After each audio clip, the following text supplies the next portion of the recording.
Chers moqueurs, nous allons découvrir ensemble les plantes médicinales traditionnellement utilisées au pays d'Hannibal et de Magan le Carthaginois, la Tunisie, et plus particulièrement sa ville numide, Sicavineria, appelée dès le XVIe siècle le Kef. En effet, placée à la croisée des chemins, la Tunisie constitue un carrefour de l'Orient, de l'Europe et de l'Afrique. En l'occurrence, le Kef dominait depuis l'Antiquité et jusqu'à une date récente le Haut-Tell, le nord-ouest tunisien et une bonne partie de l'est algérien.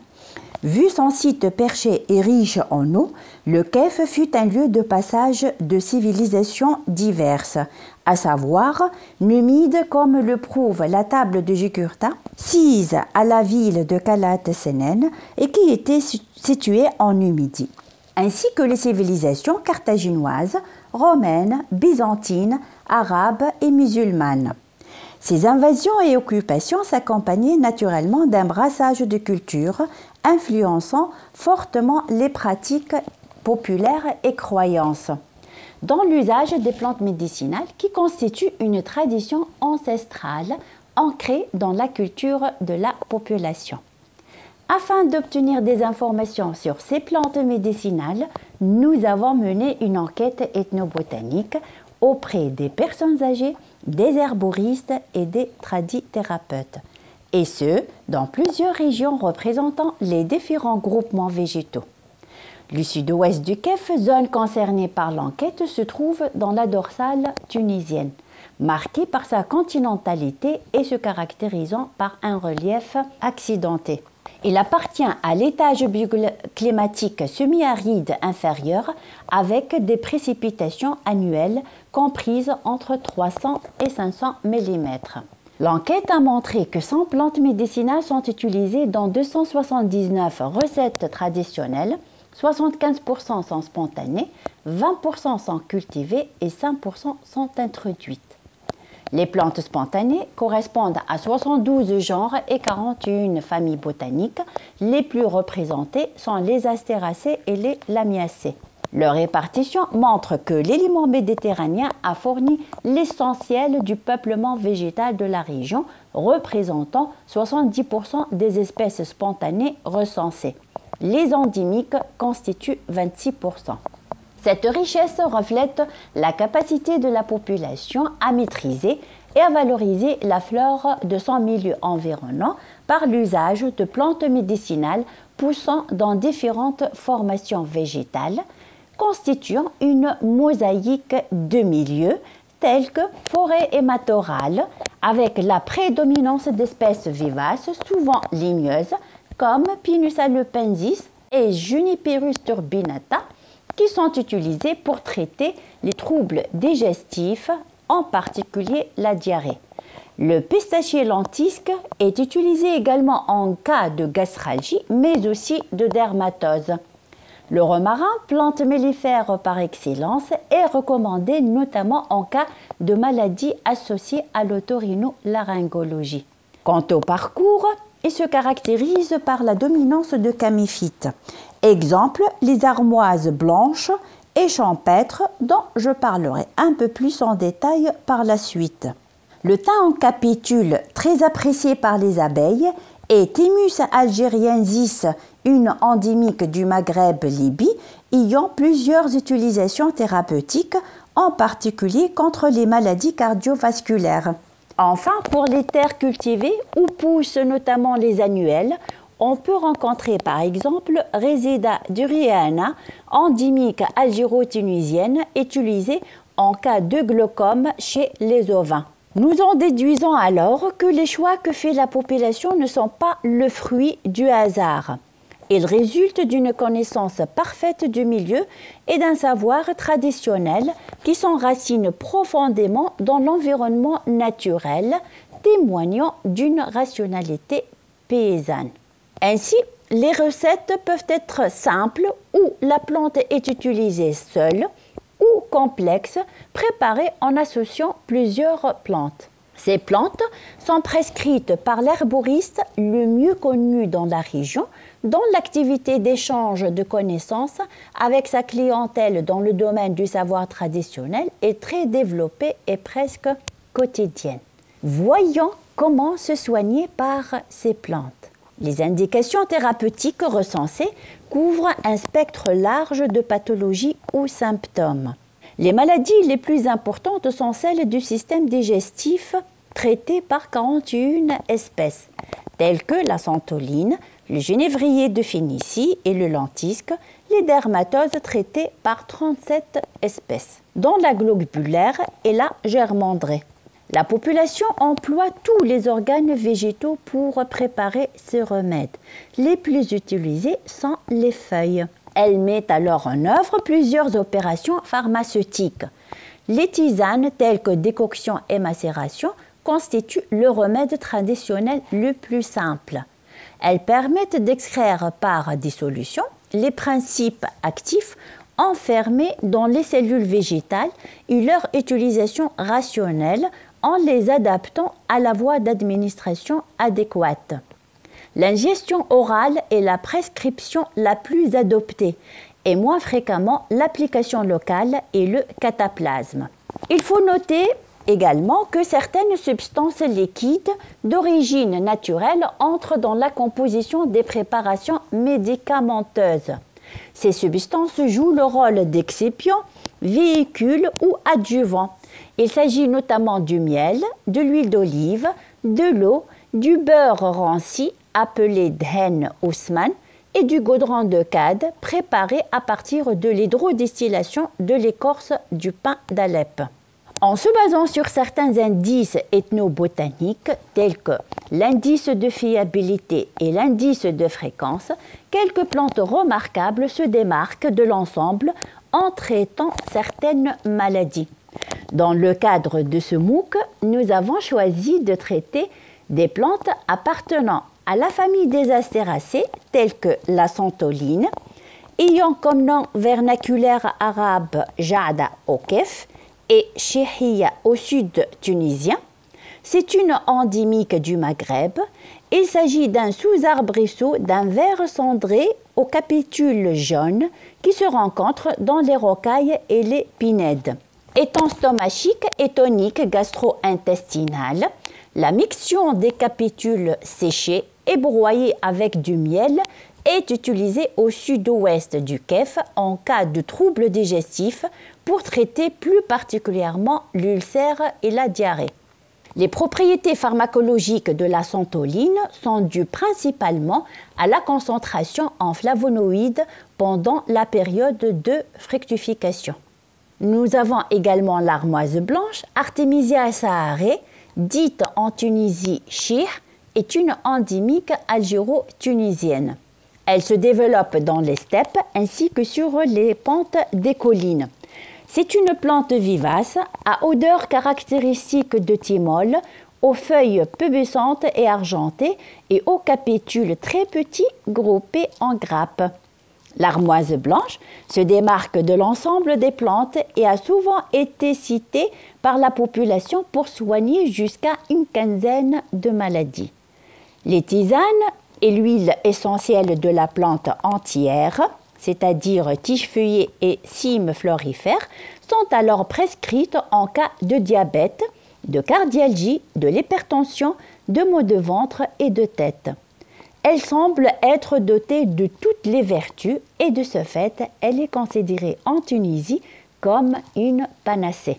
Le genre Artemisia est également représenté par l'armoise champêtre Artemisia campestris, appelée en dialecte tunisien goft. Cette plante vivace se rencontre dans les steppes sablonneuses ou pierreuses. Les feuilles sont vert foncé et l'inflorescence se présente sous forme de grandes panicules. Reconnue pour ses vertus d'antidote, la poudre de la partie aérienne est utilisée par voie cutanée ou orale en cas de morsures venimeuses causées par les serpents et les scorpions. La plante est également prescrite pour soigner les plaies de circoncision, les abcès, les blessures et les brûlures, ainsi que l'hypertension, les maux d'estomac et l'insolation. Nous avons également la Herschia, feuille de giroflée, Herschia chérifolia. Dite en dialecte tunisien Krachoun, est une endémique algéro-tunisienne qui est fréquente dans les pâturages argileux et au bord des chemins. La plante présente une souche charnue et pousse en grosses touffes. Les feuilles oblongues sont charnues et les capitules sont gros, ayant des fleurs d'un jaune citron. Très connue pour son efficacité spécifique sur le rhumatisme, les feuilles fraîches de la plante sont pilées dans un mortier et appliquées localement. Ces feuilles peuvent être aussi cuites pour préparer une sorte de pâte traditionnelle à base de farine, d'huile d'olive et d'eau, dite en dialecte tunisien atida. La centaurée de Balança, Centaurea acolis, appelée au kef argegno, est une endémique du Maghreb. Elle se rencontre dans les champs, les pâturages, les jachères et elle est fréquente dans les cultures annuelles. C'est une plante vivace, sans tige ou à tige extrêmement courte. Elle présente des feuilles pubescentes, pétiolées, généralement découpées en lobes très inégaux. Le capitule est gros et globuleux, ayant des bractées épineuses. Les fleurs sont d'un jaune d'or. Les capitules séchés et pulvérisés avec du miel sont recommandés en cas de maux d'estomac. Cependant, il faut faire attention car il existe également des plantes médicinales qui sont toxiques. Elles sont susceptibles de provoquer des effets indésirables, notamment lorsqu'elles ne sont pas choisies judicieusement ou que la posologie n'a pas été bien respectée. Nous allons voir l'exemple de 3 espèces réputées comme toxiques auprès de la population du sud-ouest du Kef, dont 2 appartiennent à la famille des Solanacées, à savoir la mandragore d'automne, Mandragora autumnalis, une espèce de région méditerranéenne mais qui manque en France.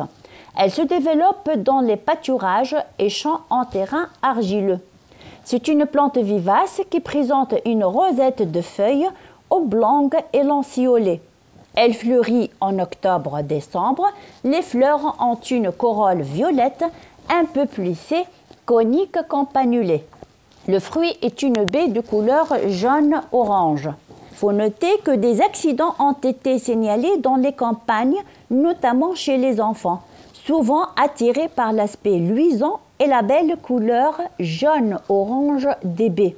D'où le nom vernaculaire tunisien bivelroul ou tefahel-roul, c'est-à-dire les œufs ou pommes du monstre.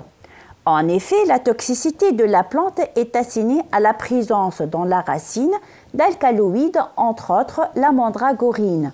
Mais judicieusement utilisée, la mandragore est préconisée pour ses propriétés analgésiques et sédatives dans le traitement de la goutte, du rhumatisme et de l'arthrite.